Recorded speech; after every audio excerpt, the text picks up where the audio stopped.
Good evening. Welcome to the forecast discussion for March 5th, 2013. It's currently 8:30 p.m. We have temperatures falling through the lower 30s along the coast, mid to upper 20s just north and west of the coast and the major cities, and upper teens to lower 20s already over the northern interior. Temperatures once again are going to plummet, but not too bad. Okay, mid to upper teens. Okay, so it's not as bad as it's been, but still our normal low should be 32, basically where we are right now.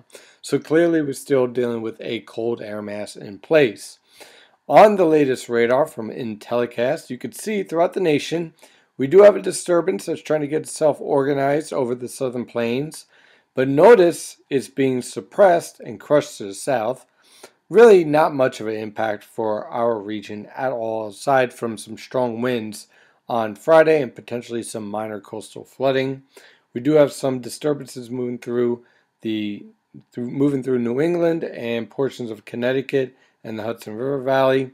Again, not much in the way of accumulation, but still a bit of a nuisance to deal with. When we zoom into portions of Connecticut, you could see some of these snow showers are not that impressive, really, but they need to be watched when you're driving and whatnot, as they will be capable of producing visibility falling below 2 miles in some isolated locations. On the latest infrared satellite picture, you can see a series of disturbances moving through much of the eastern United States, but clearly separated from the polar and the subtropical jet stream. You have one disturbance again over the southern plains that is moving due east, and we have another disturbance with the polar jet stream moving due east as well. You can see this even better on the water vapor satellite picture. There's clearly a separation between the subtropical and the polar jet streams, which basically is going to keep this disturbance moving due east. And you can kind of see that all the way from the Pacific, moving from west to east all the way across the country. You can even see that even better with the upper level winds here. You can see everything's moving west to east. So it's a very progressive pattern. No high latitude blocking in the Atlantic to really stop this from slowing down and phasing with the polar jet stream. So again, no major storms at all, at least for the next 7 days. After that, something that we're going to have to keep an eye on, which I'll show you in just a moment. So we're going to use the European model guidance from the Penn State EWOL website. And for tonight into tomorrow morning, temperatures will crash into the mid to upper teens. For tomorrow, temperatures will rebound into the upper 20s to lower 30s. Okay, so it's still cold out.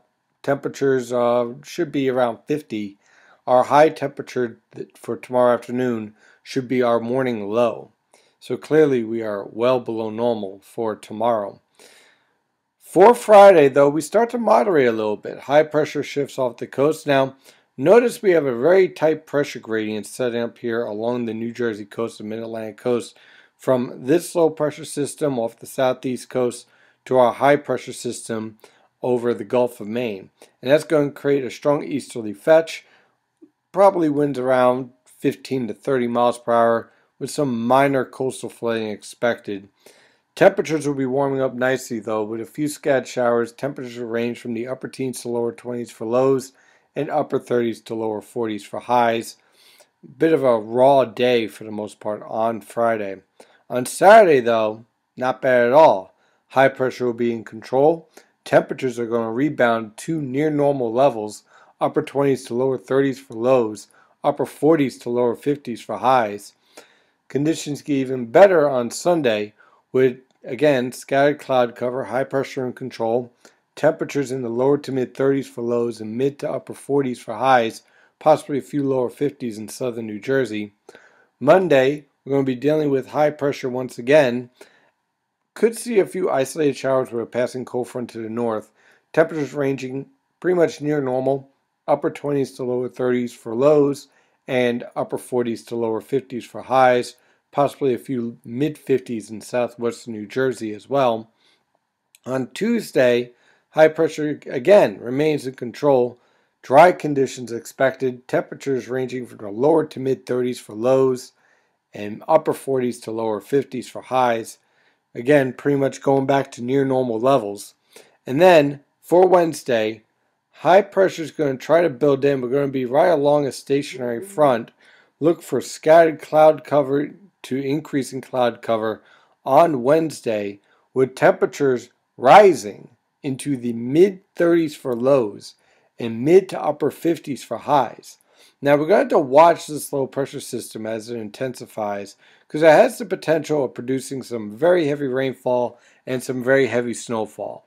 It's a very intense low pressure system that's going to be capable of producing very strong winds as well. The ensemble model guidance is much colder here than what the operational model guidance is showing. In other words, the ensemble model guidance is showing the potential for some snow here. Not buying the snow idea along the coast just yet. Interior, definitely.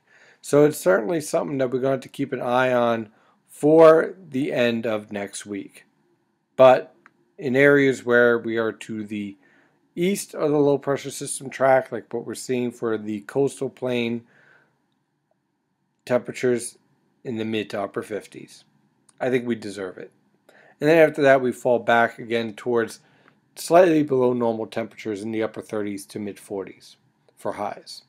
Well, that is your forecast discussion for today. Of course, I'm your meteorologist, Stephen DiMartino. Follow the latest weather information at nynjpaweather.com and nynjpaweather on Twitter, Facebook, Google+, and LinkedIn. Have a wonderful day, and as always, stay safe out there.